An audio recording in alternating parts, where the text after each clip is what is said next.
Mais biso batoto tamolora na balabala, nde na yena sa chef de l'État directement, na ata la chef de l'État na misu. Courageux que je suis, chef de l'État, je vous dis la vérité. Population congolaise, du fait que Vital Kamerhe a été présenté comme ticket gagnant de l'Union sacrée de la nation, population congolaise est belé basilika fort. Bato belé baza stressé pour nara combat Kamerhe. Mais moi je n'irai pas dans le palais du peuple. Dans le Zélara Kamerhe a ma présidence. To garder pas mal en patience, prenons nos mal en patience, que personne vous embrouille. Serrez toujours nos ceintures. Tous les élections à bureau définitif Assemblée nationale. Kamerhe ticket gagnant Union sacrée. Ce n'est pas un problème. Que Dieu vous bénisse. Nao bino bo rendre biso peuple. Samba pambola bino bino ba député Union sacrée. Merci Nabino. Merci Nabino bino ba député à Boanyana Maël.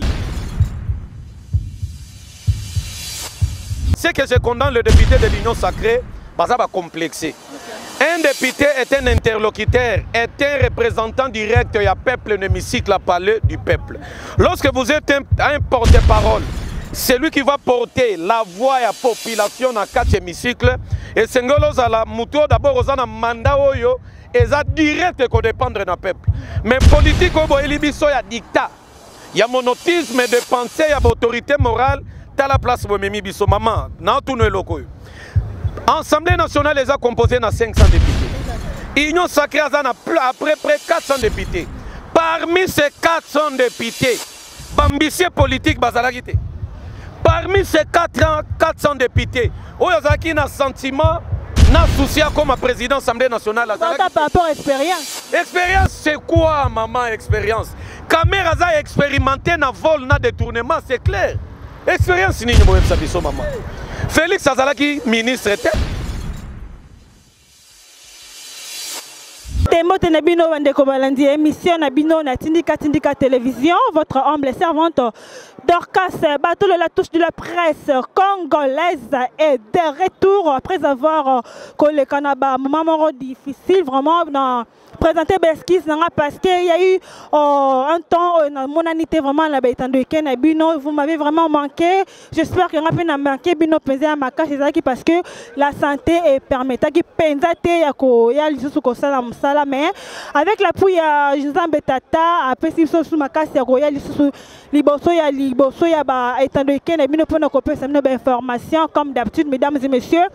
Dorcas Bateau la touche de la presse congolaise puis na messana ko pesa bino basango tout moment le loto eli susu mingi na etali bureau définitif ezande le lomo kolobazo sala maponamo kuna na assemblée nationale na kati ya palais du peuple petro le mingi pe susu coup d'état raté ya Vital Kamerhe qui est qu'est-ce qui se passe juste na kati ya politique mboka na biso mesdames et messieurs lelo na kozala ngai mekote me longo na Cyril mwana Koli mais avant tout na pesa bambote na ngai na mwana mboka Refek Kisombe de London na mwana mboka Papi Kelly na mwana mboka Papi Etunga le grand Gilois depuis London na bosanyote Claude Lubata depuis London babi bienvenue na Tindika Télévision Engambe la man à London Charles Mbongo contre Mbongo agent c'est sûr il y a sec babi Tinbongo on a 12h car 12h minutes ozamo bimba na bosanyote Engambe la man à London Polydor Kalema depuis London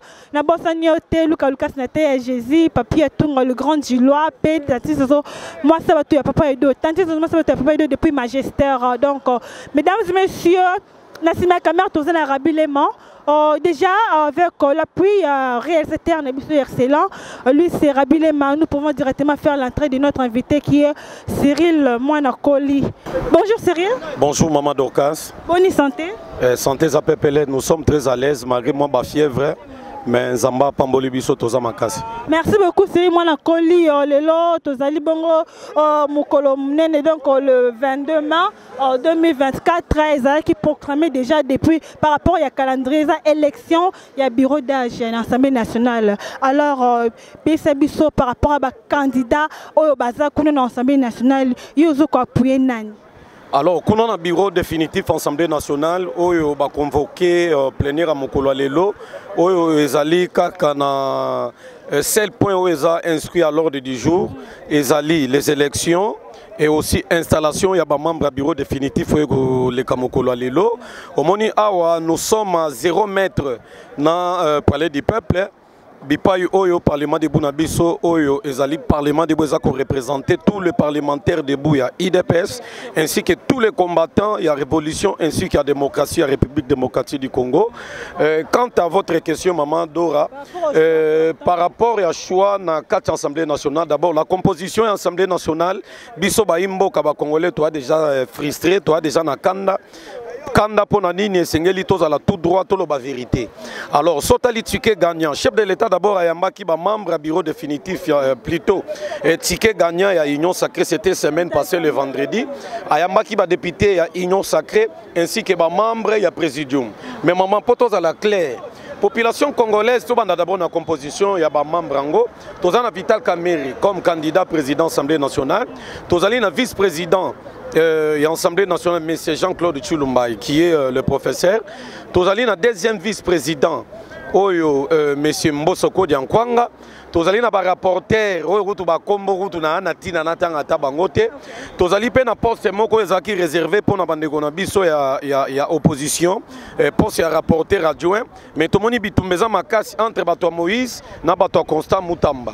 Constant Moutamba azali candidat rapporteur adjoint à l'Assemblée nationale en compte, il y a opposition républicaine azali autorité morale na yango. Et tous appelés M. Dominique Mounongo, qui présenté dans compte ensemble pour la République, mais la tractation entre les opposants, moi je ne suis pas bien placé à organiser Bango. Il y a des désordres, mais tu éviter les lotos comme à niveau nini. Selon les informations, tu lobby à 22h, mais je ne sais pas, toi, élection, bon, tu éviter et l'eau nini koleka.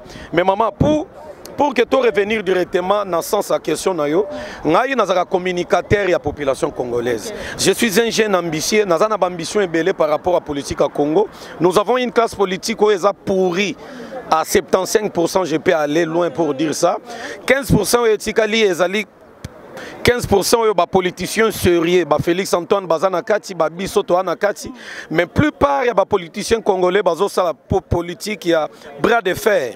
Exemple, je vais vous donner, maman. La personne de Vital Kamerhe, peuple balingi eti. Peuple congolais balingi Kamerhe eti. Mais toka moi union sacrée, batambolaka na balabala. Batambolaka na basité, bayebi oyo eza entente la population congolaise, balingi la personne de Kamerhe eti. Kamerhe, que vous soyez docteur en politique, que vous soyez professeur de professeurs, que vous soyez tout ce que vous pouvez avoir comme titre honorifique, que vous soyez économiste, que vous soyez tout ce que vous pouvez avoir net titre wana, mais biso peuple tolobi non yote. Maman, c'est ça frustration. Aussi longtemps déjà en tête de l'Assemblée nationale, Vital Kamerhe a déjà été, a dirigé déjà l'Assemblée nationale. Donc, il a déjà une expérience. Alors, on m'a dit que d'autres pères, tout le monde a trouble, des autres ont ma casse à côté de l'Union sacrée. Maman, nous sommes la République démocratique du Congo, nous sommes un pays oyo, tous allés composer à près plus de centaines de millions de Congolais. Mboko Bozana, plus de 100 millions d'habitants. Classe politique, elle a dirigé dans un groupe, il y a moins de 50 personnes. Là, vous venez d'ailleurs de me poser la question à Koyeba, Kamerhe Azaki expérimenté dans l'Assemblée nationale. Donc, Mbokoyo, Moutoumoussou, soit dirigeant de l'Assemblée nationale d'Azate, et Zaka Kamerhe pas expérimenté. Maman, c'est de n'importe quoi, ça la nabiso jeunesse. Expérience ni Kamerhe Azaki dans l'Assemblée nationale d'Azate. Le peuple a bénéficié ni na mandat à Kamerhe. Je vous pose aussi cette question. La population congolaise aux Olandangay, tout na Kamerhe à l'époque a dirigé l'Assemblée nationale. Expérience on a bolobi à Malamu, population va bénéficier na nini. L'expérience on a ça c'est un. Dans zongeli bona bato INC na bato belé bazo soutenir Kamerhe aveuglement. Kamerhe azaki ministre économie, aza petit comme ministre économie. Défini ni a relevé na ministère économie. Kamerhe Azaki directeur à cabinet chef de l'État. Toyebi son nyonso Kamerhe Aza expérimenté na détournement, Aza expérimenté na ko étouffé. Ba projet nyonso yaka pour l'intérêt du peuple congolais. Aujourd'hui Kamerhe ticket gagnant de l'Union sacrée Boyebake. Bosumbeli peuple, mais ce n'est pas un problème. Kamerhe est président de l'Assemblée nationale. Tchayango na mutuno kosala skona biso politique. Tu seras là comme président de l'Assemblée nationale, mais nous aussi nous serons là comme le parlementaire debout. Biso, nous sommes une jeunesse ambitieuse politique. Nous allons D'ailleurs, j'allais dire nous allons combattre Khmer. Nous n'avons pas le temps de combattre Khmer, mais nous allons faire de tout notre mieux, tant que population congolaise, de manière à ce que Khmer programme nyonso, projet nyonso, ma vie, parce que Khmer, au moins mbuma ya mabe, maman, mbuma ya mabe, oye kweyaka na nzete eza ya kopola.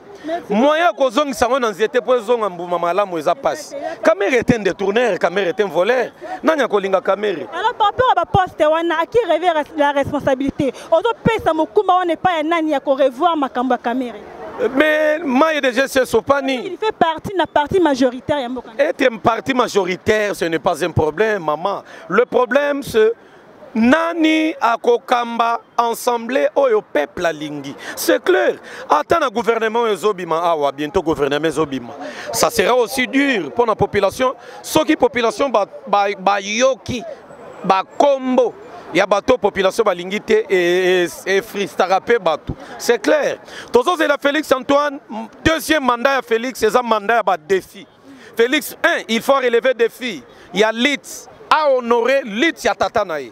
Il y a un moment où Félix Antoine Tshisekedi, notre président, n'a rappelé la Makamboy. Président Félix Azar est redevable d'abord dans le combat ya tatanaï. Et Sengeli a honoré le combat ya tatanaï. Parce que son père biologique a bondé l'ambokoyo pour l'intérêt général.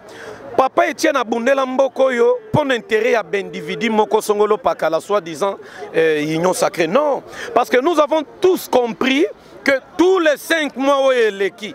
Parce que moi je suis un communicateur d'investigation, j'ai été toujours tout droit au but. C'est pourquoi je vais vous donner ces matières. Ça c'est la vérité. Union sacrée soki bazala qui na volonté. Bazala qui opportuniste était. Bazala qui batoanzala automonité. Mbelelelo bureau assemblée nationale pour to comme un bureau définitif et ngezo biso tante maman Dorcas. T'as la même mise en place ya gouvernement et après près 5 mois. Bitumbona na kati ezaki pourquoi guerre ya poste au sein de l'union sacrée. Guerre ya poste opportuniste batondi trop et aussi chose grave. Parmi les membres nyonso baza ko kamba union sacrée, baza ambitieux, baza ba candidat président na 2028. Est-ce que ezali question ba même Félix na distraction ti 2028 ba kanga bisaka ba kendete. Ce sont des questions photo mituna. Sko batongo bango wana baza na kati ya union sacrée. Alors biso to bana maele to kosala musalo yo pona toujours ko sa chef de l'état à l'éveiller à tialis moko ya vigilance na kati ya union sacrée. Parce que union sacrée à un moment donné, ce qui manda Félix Cécile ba kanga bisaka ba sundola Félix. Mais bato ba kozala na Félix na pasi na bisengo ezaka biso ba imboka ba congolais d'origine o tondimi na pasi na mawa to salaka musala. Merci beaucoup to salaka musala mutuna moko wuti pa ya ndeko Claude Lubata depuis London à tout lobby élection du bureau définitif à l'Assemblée nationale. Que dit le Conseil d'État par rapport à la requête déposée par les candidats Mboussa Nimouti?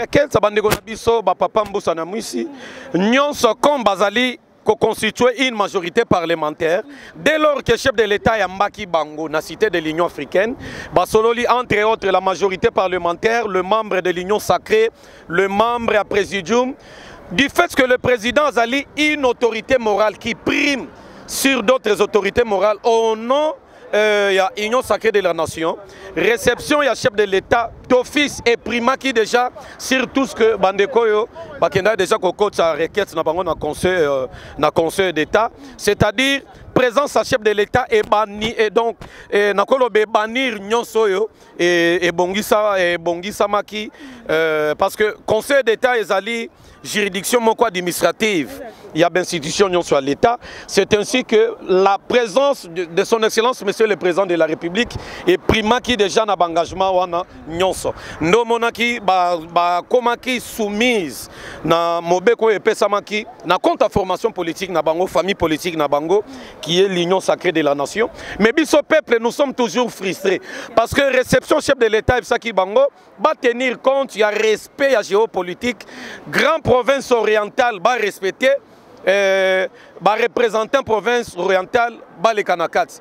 Mais chose grave, Le primaire est qui respecté. Et le chef de l'État a renvoyé Bango Bozong à respecter la province orientale. Le membre à présidium à l'Union sacrée va s'imposer qui. Parce que, entre autres, au Comona qui bande quoi AAP, au Mona qui bande quoi, il y a eu d'autres députés nationaux que je n'ai pas les moyens ici ou le temps de citer leur nom, s'opposa qui lobby. Bango Koutuba, Bele Limbela, Balobi, Bamamba Présidium, ils n'ont pas pu respecter l'Iloba chef de l'État, Lobaki, respecter membre, représentant de la province orientale. Au lieu de Zonga, Batala, qui sera désigné dans le poste, il y a un compte, il y a province orientale. Batata wana ya bambiaka wana ba s'imposa ki babimisi mutu na bango. Yango moni dans les jours à venir nous allons citer les noms. Il y a Batongo, mais qu'à cela ne tienne, ce n'est pas un problème grave. Mais Lelo, moi je suis frustré dans l'Assemblée nationale. Pourquoi? Nana ko kende te place au bako voter comme président de l'Assemblée nationale. Pourquoi? Je n'irai pas. Je n'irai pas. Si on avait proposé un autre candidat ou soit une autre personne, j'allais partir. Bon, nous sommes à 0 mètre, on a parlé du peuple. Cyril, moi, la collier et eza élection, eza place, bazo la choix. Qu'est-ce qui vous assure? Qu'est-ce qui vous garantit que Vital Kamerhe a gagné une élection? Mais Kamerhe a mis ticket gagnant, ticket unique. Malgré ça, il y a des ordres dans ma carte, alors, ticket unique, les députés sont union sacrée. Cyril Mwamba, je vous dis la vérité, pour rendre la population congolaise mauvais service. Vous imaginez le gouvernement dans nos bimités, mais chef de l'État, population, il y a un chef de l'État, maman. Moi, je suis un communicateur, on a vendu dans la cité. Classe politique, les Congolais, nous sommes en train de sacrée, batambola na mitu kama lili, batambola na banda ko eza malili, batambola na balabala te. Mais biso batoto tambola na balabala, ndé na yena chef de l'État directement, na la chef de l'État na misu courageux que je suis, chef de l'État, je vous dis la vérité. Population congolaise, du fait que Vital Kamerhe a été présenté comme ticket gagnant de l'Union sacrée de la nation, population congolaise est belé basilika fort. Batobele baza stressé pour nara combat Kamerhe. Mais moi je n'irai pas dans le palais du peuple té. Dans Zelara Kamerhe abi ma présidence. To garder ba mal na biso en patience, prenons nos mal en patience. Que personne vous embrouille. Serrez toujours nos ceintures. Tous les élections à bureau définitif Assemblée nationale. Kamerhe ticket gagnant union sacrée. Ce n'est pas un problème. Que Dieu vous bénisse. Nao bino bo rendre biso peuple. Zamba pambola bino bino ba député union sacrée. Merci Nabino. Merci Nabino Bino ba député à Boanyana Maele. Nous moko oyo monaki ke yé akoka ko diriger Assemblée nationale malamu. Comme exemple, j'allais vous donner maman au moment Assemblée nationale on a. Moutoune André Mbata. Président de l'Assemblée nationale, ça va, notre papa constitutionnaliste. Basé belé na boyna tanga ba kombo mais c'est que je condamne le député de l'Union sacrée, basa ba complexé. Un député est un interlocuteur, est un représentant direct du peuple, un hémicycle à parler du peuple. Lorsque vous êtes un porte-parole, c'est lui qui va porter la voix à la population dans 4 hémicycles. Et c'est la mouton d'abord aux mandat oyo et ça direct qu'on dépendre d'un peuple. Mais politique au Boélibiso il y a dictat, il y a monotisme de pensée, il y a autorité morale.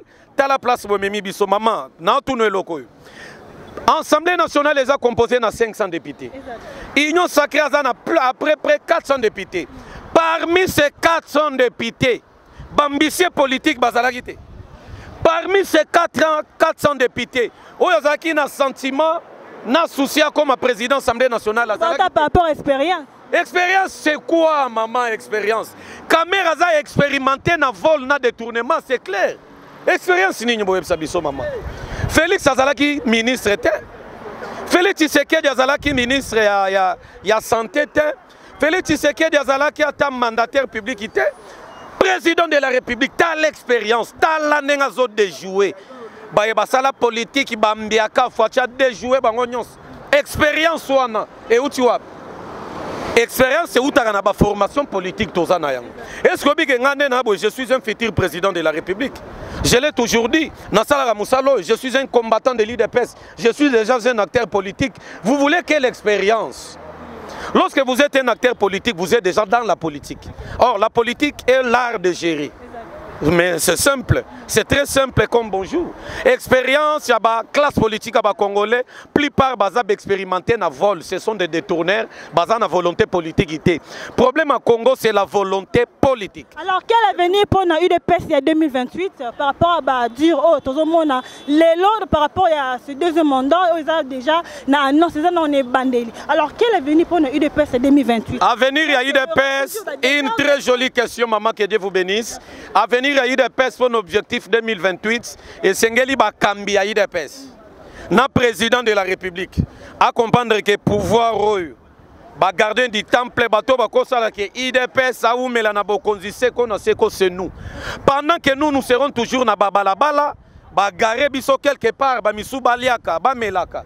Ça va nous amener dans Liboulou. Parce que Batouebelo, baza zinga chef de l'État, baza na agenda caché. Plupart d'entre eux, baza candidat président de la République en 2028. Ça, c'est une question au chef de l'État de Sengela Yeba. IDPS restaurer le parti. On a besoin d'un leader moko à proximité. Les leaders qui vont travailler entre le dirigeant du parti, Nabato, baza nassé à parti. Parce que combattre le pouvoir. Et ça simple. Nous sommes un parti de masse. Pour battre le pouvoir, le pouvoir azate. Mais les malentendus entre les dirigeants et nous. Banzalao eza, bato likolo ba alia, bato asenanza la maman. Frustration ana, bangona ba okota. Talaneti dossier attentat autolobela dans les jours à venir. Au monique et Sengel interpellé biso. Je pense que makamba coup d'état, nous allons kolobelango dans les jours à venir. Merci beaucoup, Sérimo Nakoli. C'est la fin de l'émission, de cette émission. Je vais dire, est-ce que croyez-vous que par rapport à ma théâtre, à la scène, les candidates union sacrée, que non, 2028, union sacrée, et qu'on a toujours, et qu'on existait toujours? Union sacrée 2028 est Panzani, c'est Panzani. D'ailleurs, moi je suis clair. Union sacrée, maman Kangelo na ebisio, biloko etikala na archive na banal na bino parce que tozongelango union sacrée soki eza coexister ti lelo. Tiango na mutu mama parce que gouvernement na bimité. Il faut gouvernement bimi, ba oyo ba ko se sentir te na kati ya gestion ya mboka, ba ko changer maloba. Toyebi même coup d'état oyo ba raté biso. Il y a à boire et à manger, il y a des enquêtes, il y a certaines choses que je ne peux pas parler ici. Devant la caméra, nous attendons toujours les enquêtes. Mais selon l'investigation, nous sommes des parlementaires debout. Il y a eu d'autres personnalités qui sont l'Union sacrée. Eh maman, si na union sacrée, bazana kati. Pourquoi bozo luka mutu ya fati? Ça va bien le roi bo luka mutu ya fati. Bisopeto tingama. Makambo ti mukolo so akoya boko monaka chilombo na ganda za la président et puis nous allons changer la constitution. Yebisa bango bo sanga na boya ebele. Combien de fois bobeta coup d'état? Coup d'état nous soit déjoué. Ne loko moko Félix a celle loko moko population ba comprendre me banyanga la carte ba comprendre raté. Félix a même population congolaise on a stade de martyr. Facha loba l'Éternel je ne saurais pas yo moko soit kita bokonzi. Alors ba bundisaka nzambe. Numéro de téléphone 081 422 67 04. Olingo Luka Cyril Mwambamwana Koli, Lukanga Nanzela, Tindika Télévision, chaîne Abisoyo, Oyona la Kibino. Deuxième émission Togosala, Togosala basée beaucoup plus sur situation sécuritaire à République démocratique du Congo.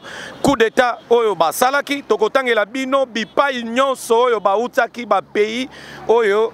Bazalaki ko soutenir Bango ainsi que leur barrière arrière base. Que Dieu vous bénisse. Merci beaucoup Cyril Mwambamwana Nakoli pour cette grande annonce déjà pour la prochaine numéro émission Nabiso. Donc vous avez déjà l'information, vous avez déjà les sujets. Donc ne zappez pas, surtout abonnez-vous, aimez, partagez donc cette émission car vous ne serez jamais déçus. Donc cette émission bel et bien finie mesdames et messieurs. Donc je tiens à remercier Rifé qui sommes depuis London, Papi Kelly, Papi Tour le Grand Julois, Papi Tour le Grand Julois, Papi Kelly, les boss parmi les boss Rifé qui sont de London, puis na boss Nyote Luka Lukasi, Nathalie Jésus, Papi Tour le Grand Julois déjà bon séjour na yé pe attention sur ça papa Edo donc Claude Lubata depuis London, Engambe Lamba depuis London, Polidor Kalema depuis London et donc bienvenue Mangani, l'Autrichien de Valère depuis London pe na yo attention sur ça papa Edo non j'en suis sûr Yarchal bon contre bon donc c'est bien qu'une émission bon merci na kapa ya kapa azalaki wana tout le temps pour nous commenter pe ko tindikango na nzela ya betandike na bino quant à moi Dorcas Bateau de la Suite de France congolaise je vous dis au revoir et à la prochaine pour un nouveau numéro au revoir bye.